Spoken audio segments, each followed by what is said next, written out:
I'm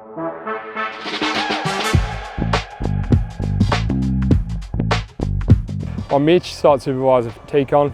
We're here at our Glen Iris project and we're just laying a slab this morning.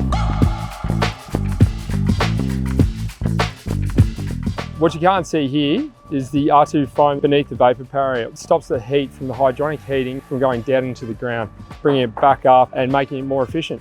Top and bottom mesh in the slab is re-engineered to allow for the hydronic heating. What it does is it increases the strength of the slab and also we need to allow for the 20mm thickness of the pipework. And alleviates any problems that the slab might have because of the heat.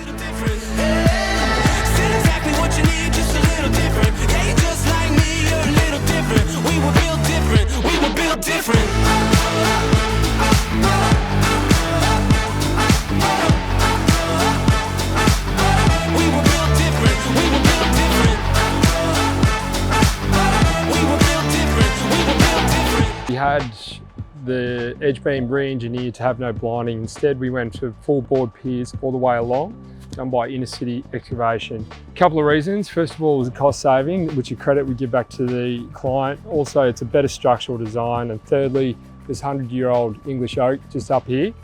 Once the tree roots finally grow over here over the course of maybe 50 years, they'll grow around the board piers as opposed to underneath the edge beam or the blinding, which cause cracking. So it's a much better design for longevity.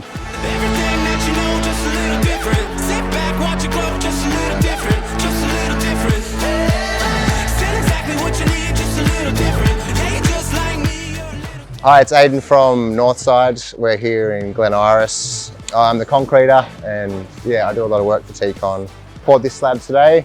I went 42 cubic metres of 25 MPa.